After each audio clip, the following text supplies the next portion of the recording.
Hi guys, it's Laura from Fashion Illustration Tribe. I was like not gonna jump on, and I'm like, better to jump on than not. Okay, there. I look a little fancier now. I was at a funeral today, funeral home, all that stuff, and it was really precious because it was one of my grandmother's best friends. So I got to relive a lot of my childhood today. Really opened my heart, it opened me up. But what I want to talk to you about today is something very close to my heart. Okay, how to open the topic. Okay, I'm Laura Volpentesta. I'm the founder of Fashion Illustration Tribe. I'm a singer and I'm a designer. I'm a mama. Many things, right? We're many things. But what I want to talk about today is in my 20 plus years teaching design and drawing and fashion illustration and fashion design, I want to talk about pleasure today. If you follow me and you've seen my posts this week through March 3rd, I'm promoting Model Magic, right? Model Magic is a model drawing course. How does that relate to pleasure? So here we go. What has pained me a lot since I became a teacher of art and design is this notion that when people want to, or even if they're in school, and I think this is influenced by our experience of schooling as children, and this may not be everybody, but it was definitely me, and this experience may, if it resonates with you, then you're probably someone who would love working with me. It's that there's this sense of, if you're studying something, then you kind of start punishing yourself very quickly. There's a punitive edge rather than a pleasure-driven edge to your approach to studies, to growth, to learning. Okay, so it's painful for me to see my students. I love my students. I love humans. And when I sense people sort of punishing themselves, criticizing themselves, judging themselves, it's natural. It happens. We do it. We're humans. But when that becomes like the whole paradigm for study, it's sad. And my goal that I kind of developed over all these years is to get in there and wiggle out of a punitive approach, which is from the outside. I'm doing it wrong. I should be doing it different. This isn't good enough, blah, blah, blah. To redirecting the energy back to your source, your heart, your love, your creative force, your desire that got you to be there in the first place. I work with people who come to study something because they want to, not because they have to. Right? They desired to. They came to a program with love and desire. And when we get into that punitive, critical, judging space, we are disempowered. That can happen, but can that be a temporary experience? How quickly can we process that, recognize what's going on, and get back to the empowered story of, I know why I'm here. This is what I want. This is what I've done that is of value versus this is what I've done that is not of value. There are two stories. Thank you for the emojis. So the Model Magic course is about pleasure. So I don't know about, your different like cultural and religious backgrounds, schooling backgrounds, etc., ideologies, collective consciousness, but there is often a negative story around pleasure and around desire. And that's too bad, because pleasure, when we learn to trust it, when we develop a strong relationship with it, it doesn't become something we can't trust. When we subvert it, it becomes something that rears its head out of control and leads us to places we don't want to be. But when we have a healthy relationship with our pleasure, it guides us. It keeps us in touch with our intuition that guides us through decisions, helps us recognize energy when we feel good, when we don't feel good, things like that. So in Model Magic course, it's very much connected to pleasure. So I made a post today about how it's kind of like a yoga or a meditation practice. Takeru, hello Japan. Because when we start doing model drawing, especially from a live model or a pose that is temporary, which we do in the model drawing classes I teach usually, because And don't worry, I provide you in the course with these videos of model poses that change on a schedule. I wish I could understand your message, Atsalim. Well, then you are able to enter into the drawing, analyze and create from the figure you see temporary, and then it disappears, so you're able to let it go and move on to the next one. Just a moment, let me read this comment. I will tell you one thing, I've been watching you for a long time, but I don't have the courage to talk. I love you so much that you can love me. I love you too. Thank you for coming by, and thank you for your message. Just your presence is enough. But you're welcome to talk anytime. So, in Model Magic, we use music. You know, music is huge for me. Not only do we have these videos with figures, and we have them with different sizes of figures. I'm never telling you bodies have to look one way or another. But you can have all these poses of figures that are also, they have a soundtrack to them. Now, you can bring your own soundtrack. You could just play your own favorite music in the background. But drawing with music helps you access this flow state of energy. And in Model Magic, I used different kinds of music through the videos so that you can actually, part of your experience can be to feel how different kinds of music have you experience your drawing and yourself in a different way. So you can notice your response. That's what I call pleasure. Tuning into your own emotional and physical responses to what you see, to what you hear, and to come into a flowing experience that is like enthralling, where you're just swept up in the music, the rhythm, the harmony, the pencil, the model, your life experience, all these things coming into a focused place for a few minutes and making marks on the paper.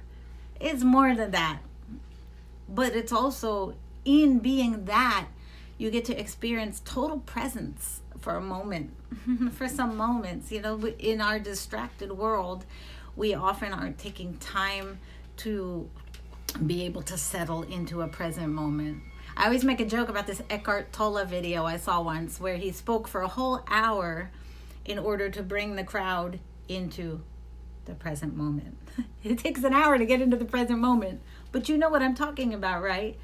So the exercises in Model Magic, which is 14 different exercises you will learn, they're lifetime exercises. I still use them 30 years after I learned them.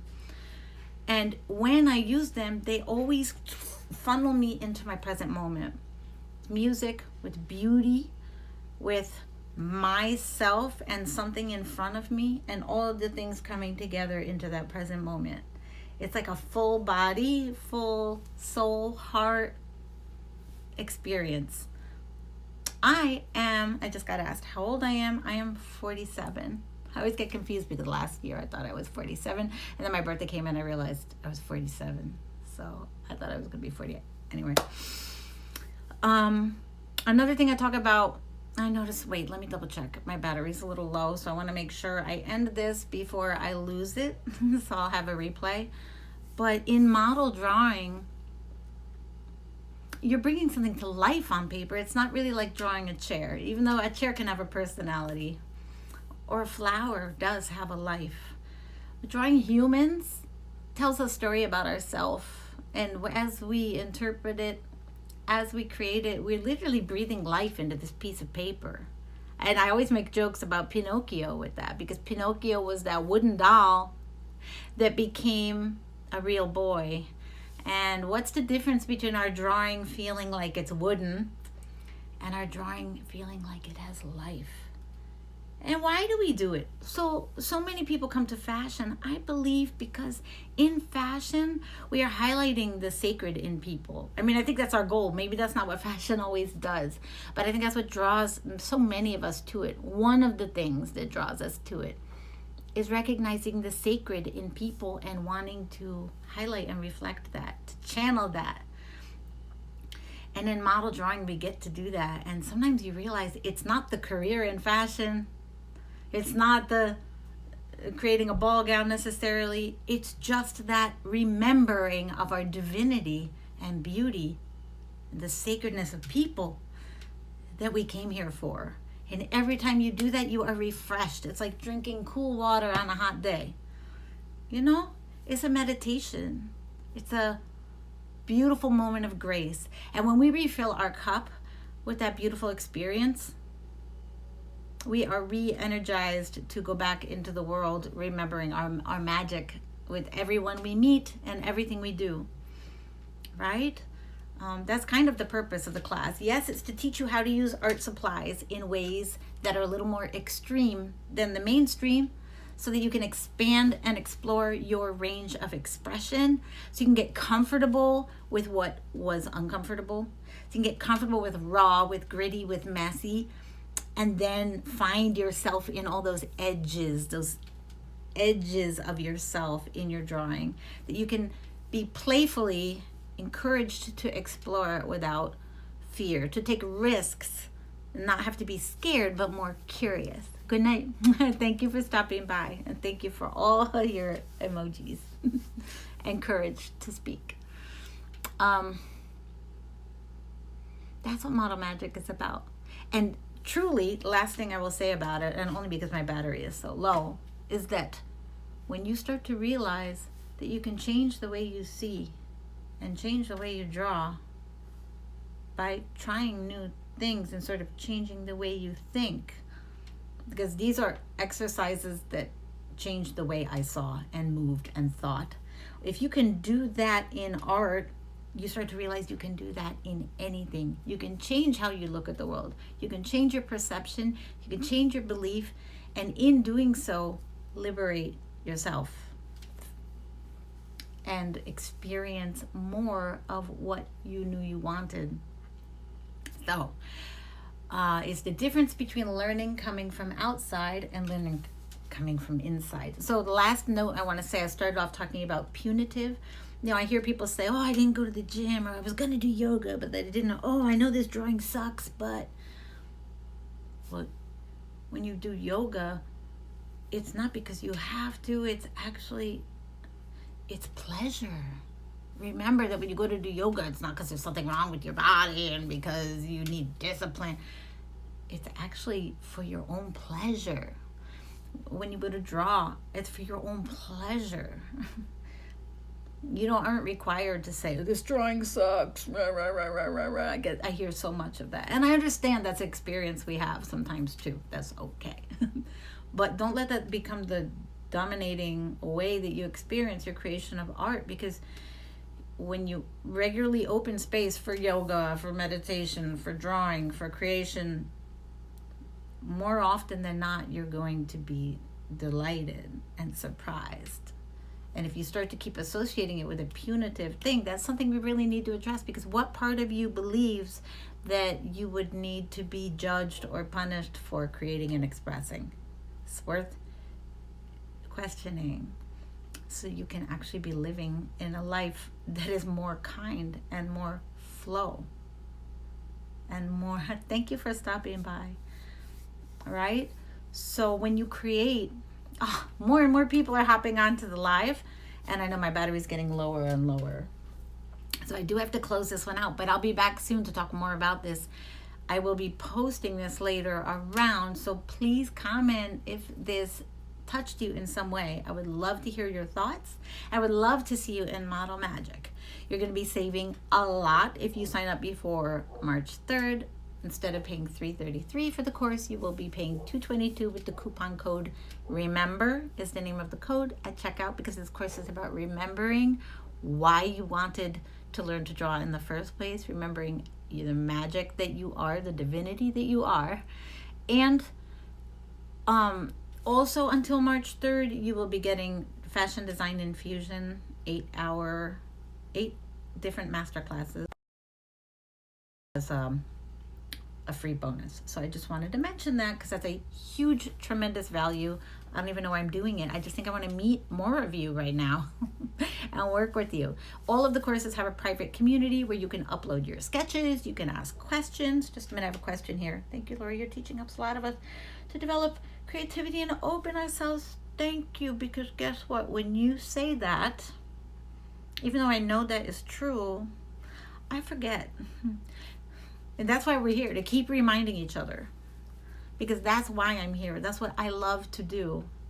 And I know that when we are out of that disempowered and fear contracted state, and we are supported and clear, we're not always there, but we can get there. And when we are in that relaxed, knowing, playful state, things happen that we can't forget that happened. Our faith grows, our trust grows, our knowing grows. And that's what I want to facilitate, more and more of that space for you. Because sometimes, when you experience that freedom and knowing for 10 seconds, your life has changed. Because you say, oh, if I can do that for 10 seconds, I can do that for 30 seconds. If I can do that for 30 seconds, I can do that for a minute. There's a crack and the light starts to come in. And the light starts to, dispel all that dust and grime that was sitting there. And things start to open and the breeze starts to go. It's like opening a window into your heart. So let's have more of these talks. I'll be back on again soon, probably tomorrow. I love you so much. Thanks for stopping by. Right on, Sandra. Thank you for coming. Good night, guys.